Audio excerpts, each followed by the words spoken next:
right now at 7. A huge concern tonight. 3 hospitals in one Bay Area county ran out of ICU beds. But we certainly are looking at all options, including transferring out of the county should that become necessary.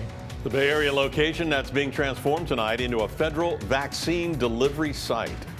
And a bombshell report, a suspected Chinese spy cozying up to Bay Area politicians to get national intel. We don't have national secrets. We don't have special secrets. And that one fine day in 2015, she went to China and she didn't come back. Right now on the KPIX 5 News at 7 and streaming on CBS and Bay Area. Another record day for California. More than 30,000 new cases and almost 200 deaths in just the past 24 hours. The positivity rate continues to rise daily. Good evening, I'm Ken Bastida. And I'm Elizabeth Cook. The biggest concern tonight, 3 hospitals in the South Bay ran out of ICU beds. KPIX 5's Wilson Walker is in San Jose for us tonight to explain what that means. A new record for case numbers today in Santa Clara County, 1,700, maybe more, crushing the previous record on Monday of 1,450. And that surge in cases is what's translating into capacity problems with these hospitals. We are continuing to see more and more patients at record numbers every day coming into our emergency rooms and into our hospitals. The steady rise in hospitalizations over the past 30 days really needs to be seen in the context of the past 7 months. The winter surge left Santa Clara County with just 31 available ICU beds Tuesday and 3 hospitals with no ICU space at all. As of yesterday, there were 3 hospitals with no ICU beds available. These were O'Connor Hospital, Regional Medical Center, and St. Louis Hospital. And still larger numbers of patients almost certainly lie ahead as the acceleration of cases that started before the holidays is not stopping. Right, but you know, it's understand it's not only transmission that occurred at Thanksgiving, but secondary transmission from people who became infected at Thanksgiving. So it accumulates, right? And this is all the business about the effective reproductive number and how many secondary cases there are, and things like that. Something else to keep in mind, while ICU beds are critical, hospitals are far more likely to run out of available staffing before all the beds are full. The hospitals and the caregivers and the nurses and the doctors are telling us they are at their limit. They are telling us they are overwhelmed. So today, once again, the county warned that if the current trajectory does not change, capacity of some kind will be reached. But we certainly are looking at all options, including transferring out of the county should that become necessary. As we keep saying, staffing is going to be the real challenge beyond beds. They are looking for more staffing within these hospital systems and beyond as the surge continues and grows. Here in San Jose, Wilson Walker, KPIX 5. Thank you, Wilson. Doesn't get any better in San Francisco, where health officials believe that the city will run out of intensive care unit beds by December 27th. The cases here are soaring. This graph shows every day since Thanksgiving, at least 167 people have tested positive in San Francisco. The average case rate per 100,000 has jumped from 15 to 30. Right now, we estimate that our reproductive rate is 1.5. That means that for every 1 person who has COVID, they are infecting 1.5 new people. If we can get that reproductive rate below 1 and dramatically slow the spread of the virus and do it quickly, that will change our future. Statewide, Governor Newsom tweeted a few hours ago, quote, California is now expecting approximately 672,000 doses of the Moderna vaccine in the next few weeks. He says the first shipment from Pfizer will arrive in the next week. And tonight, San Francisco says that it could get its first allocation of 12,000 of those doses as early as this Tuesday. Officials tell us that they would first go to hospitals and then nursing homes. A live lookout at Alameda, the Coast Guard base there, is one of 13 federal sites chosen to receive the first vaccine shipments. The Food and Drug Administration is expected to grant emergency use authorization for the Pfizer vaccine tomorrow. If it does, California will receive 327,000 doses next week. Santa Clara County will get 17,550, while almost 2,000 doses will be shipped to Marin County, where nursing home residents account for 85% of deaths. Likely I will take it. I work in more than one institution in the healthcare setting, clinical, hospital, and teaching-wise. So probably yes. We are expecting 12,000 vaccine doses in our first allocation from the state and federal government. Widespread distribution could be underway by next spring or summer. Staff at long-term care facilities are among the first to get priority in line with CDC guidance. So are nurses at acute care facilities like hospitals. You can keep track of vaccine updates and other coronavirus developments by using the new KPIX 5 app. Also tonight, a bombshell report says that a suspected Chinese spy tried to get close to some local politicians, and one of her biggest targets was a Bay Area representative. KPIX 5's Andrea Borba live at the Chinese consulate in San Francisco with those details. Andrea? Well, East Bay Congressman Eric Swalwell says there was no wrongdoing and he cooperated fully with the FBI and stopped speaking to this Chinese national who turned out to be a spy back in 2015. But the story was released yesterday by Axios. Spies and politicians. It sounds ripped out of an episode of The Americans. But according to the FBI, Christine Fang, a Chinese national and a student at Cal State East Bay, was doing more than just studying stateside in the early 2010s. Fang was contacting Bay Area political players like the former mayor of Fremont, volunteering with Ro Khanna's campaign, and targeting a young Eric Swalwell. The information about Fang was first publicly revealed in an Axios article yesterday. These were individuals who were important in local politics, but potentially could become really important in national politics. Former Fremont Mayor Bill Harrison is among those who Fang met with under the guise of a student leader, only to be surprised by an FBI phone call. We don't have national secrets. We don't have special secrets. What would they think about Fremont? I get now that, from some of the reports they talk about it's a long game play. I get that. East Bay Congressman Eric Swalwell, then a Dublin City Council member, didn't return our calls, but did give this statement to Politico. I've been a critic of the president. I've spoken out against him. I was on both committees that worked to impeach him. The timing feels like something that should be looked at. Fang, who had close contact with the Chinese consulate in San Francisco, left the U.S. and headed back to China, never to return in 2015. Dr. Saska Kumar says these kinds of spy games and attempts to gain influence and secrets happen all the time. And in this case, actually, to me, it's an example of the system working. Now, Mr. Harrison says he spoke with us because he knows he didn't do anything wrong in this situation. As for Mr. Swalwell, he says this revelation doesn't change his standing on the House Intelligence Committee. Congress already knew about this contact well before. Live in San Francisco tonight, Andrea Borba, KPIX 5. Andrea, thank you for that. In just the last 30 minutes, Facebook responded to accusations that it violated antitrust laws to squash the competition. The new federal lawsuit calls on the company to divest itself of Instagram and WhatsApp, even though their acquisitions were approved by the Federal Trade Commission. We asked an expert whether he believes the feds can force Facebook to make any changes.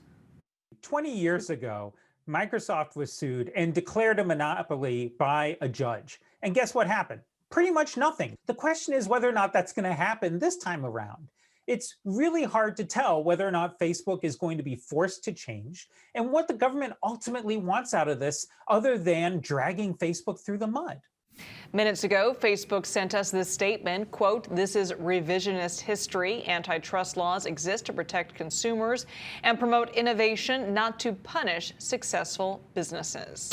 Coming up next, what BART did today to push for emergency relief to survive. And the school protest happening right now in the East Bay. The teachers taking a stand against the district's plan to return to the classroom. It makes no sense to open schools until we contain the virus. Because they are not caring about their neighbors, and that's concerning to me. Other pastors now reacting to the San Jose church that still says it will hold full indoor services without masks this weekend. Plus, the state switches its stance, and it is a huge win for parents. I think he's recognizing the science that the outdoors is the safest place we can be in an epidemic like COVID. Outdoors might be a little bit damp this weekend. We'll talk about that. But today, mild temperatures once again in the mid to upper 60s, even 70 at Half Moon Bay. We'll take a look at tomorrow's highs and this weekend's rain chances coming up in the forecast. And tonight at 11, small landlords say they've reached a breaking point. Many are considering evicting tenants if they don't get rent payments soon. But will it have a domino effect on the entire real estate industry? The risk is that we have a cascading disaster. It's telling me it's not just an affordability problem out the gate, There's something wrong with the system as a whole. We'll have a look at solutions on the table tonight at 11 in Project Home. We'll be right back. Right now, Oakland teachers are pushing back against a plan to return to the classroom. Teachers and families turned out for a car caravan protest before tonight's school board meeting. Some of the signs read, "More resources, not COVID." The district had hoped to reopen schools by the second or third week of January, but an OUSD spokesperson admits that's unlikely, given that Alameda County is still in the purple tier. Still, teachers protesting today say it's unrealistic to open schools anytime during the pandemic. We're saying we need near zero transmission of COVID in every zip code in Oakland. The number one thing for all of us is the health, well-being, and success of our students. We're all aligned on that. The question is, how do we get there? Well, in order to open, the district will need to submit a plan to the county and get its approval. The other hurdle will be to come up with a labor contract agreement with the union. Check your weather now. Another big day out at Mavericks near Half Moon Bay, but the waves were not nearly as big as they were yesterday. Waves were only 20 feet tall today. But that high surf advisory just ended a few hours ago, so the swells will be settling down here over the next several days. Chief Meteorologist Paul Hagan is here. And Paul, warm winter conditions out there for those surfers. It's been nice, but hopefully change is coming because we need that too. Yeah, we need some rain around here. The conditions along the coast were perfect. Half Moon Bay was the warm spot at 70 degrees today. In the short term, we're going to see today's cloud cover moving off to the east. A tiny bit cooler tomorrow, but we're still going to see those winds kicking in, helping to disperse some of that low-lying smoke that was causing hazy conditions around the Bay Area today. And then as we hit the end of the work week and the weekend, first we'll see increasing clouds on Friday, and then we'll see increasing rain chances by Friday night into Saturday. Let's zoom in for a closer look at Futurecast. And there's this evening's cloud cover pushing off to the east as we head towards early tomorrow morning. We'll still start the day with some fog along the coast and around the bay, with some high cloud cover farther up in the atmosphere, but the fog will disperse quickly. We'll see plenty of sunshine for most of the day. Temperatures will still be about 5 or 6 degrees above average across the board. We'll look at a closer look in just a second. We'll see increasing clouds as we head through tomorrow night into early Friday, but the rain's still going to be hanging out to our west and northwest. We'll freeze the maps here at 4 o'clock. When Futurecast indicates some showers already knocking on the doorstep of the North Bay, keep in mind, this is one version of one forecast model. This is likely the worst possible scenario, the best case scenario for a very rain-starved Bay Area. Other forecast models are a little bit drier, so keep that in mind. It's not a guarantee of rain already Friday night, but this one at least is pushing a good chance of showers across most of the Bay Area Friday night into early Saturday morning, and we will see some lingering off and on showers as we head through the weekend. But it's not going to rain everywhere all the time. Mostly cloudy skies overhead, but there are going to be plenty of dry hours if there's some stuff that you need to get done outside. Just be flexible with the timing and be ready to adjust whenever those showers are in the area. And we'll help you adjust as we get a little bit closer, be able to narrow down the timing even more. Temperatures right now in the 50s almost across the board. It's down to 48 degrees already in Santa Rosa. Otherwise, not bad out there. That little veil of clouds overhead keeping temperatures from falling too far. It will drop down to the 40s tonight. The very coldest spots dropping down into the mid to upper 30s, but most of us in the 40s to start off the day on Thursday, with temperatures running a couple degrees above average around the bay, but several degrees above average farther inland, just a degree or two cooler than the high temperatures we had today, except along the coast where you're going to be 10 to 15 degrees cooler than those near 70 degree high temperatures, only mid 50s along the coast. Upper 50s to around 60 for the South Bay, low 60s for the Santa Clara Valley, with mostly low 60s for the Tri-Valley, some of the warmer spots reaching up into the mid 60s, even the upper half of the 60s for the warmest spots on the map. Low 60s around the bay with low to mid 60s for the North Bay. And then farther north, temperatures also still above average, but a few locations only stuck in the 50s for highs. Temperatures do drop beginning Friday with that increase in cloud cover, and then there are those shower chances Saturday and Sunday. Again, it's not going to rain everywhere all the time, but it's the best chance of rain we've seen around here in a few weeks. I'll have an update on that with a new look at Futurecast coming up at 11 o'clock. Liz? All right, Paul, thanks. Well, here's a look at your top headlines. Looking live at the U.S. Capitol, where BART's general manager will be joining other transit leaders in about 12 hours. They are calling for immediate federal relief amid a significant ridership drop during the pandemic. Earlier today, BART executives were part of a virtual rally to call attention to the matter. The agency faces a $210 million budget deficit for this year and next.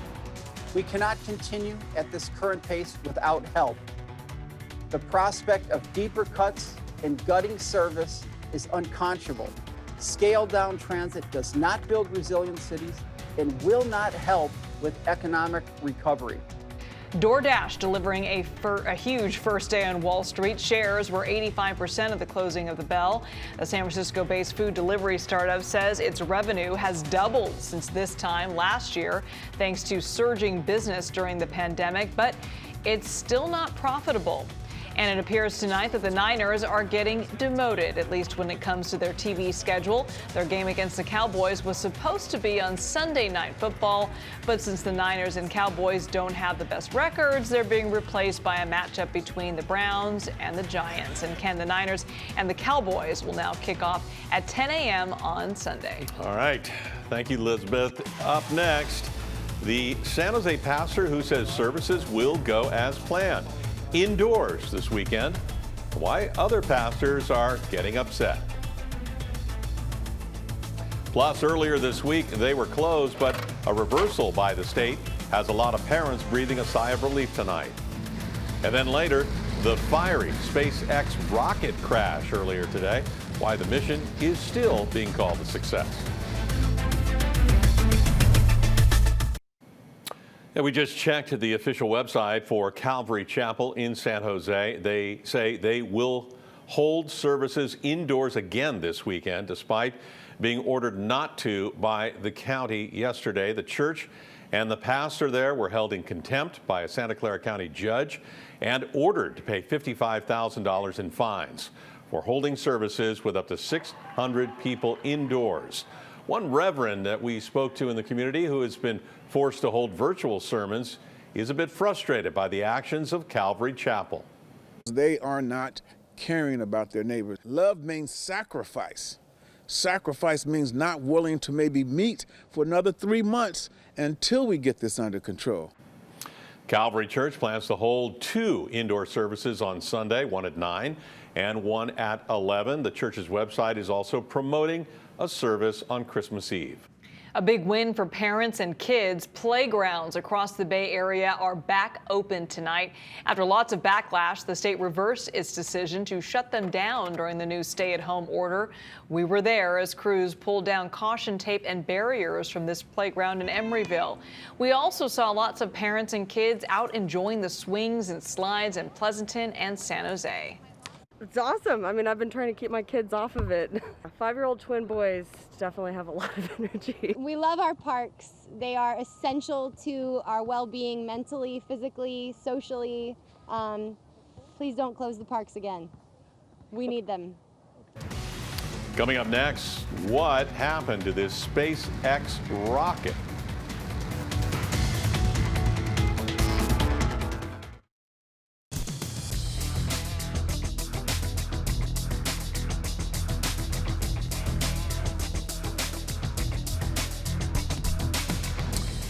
Well, believe it or not, this fiery SpaceX crash is still being considered a success tonight. SpaceX launched an experimental rocket in Texas today. It went up 8 miles before returning back to Earth.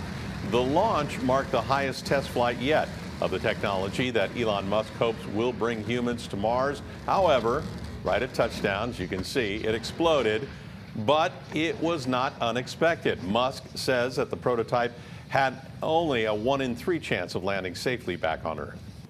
Got to make those little changes before you put Gotta human hedge your beings, bets, for sure. human beings on board.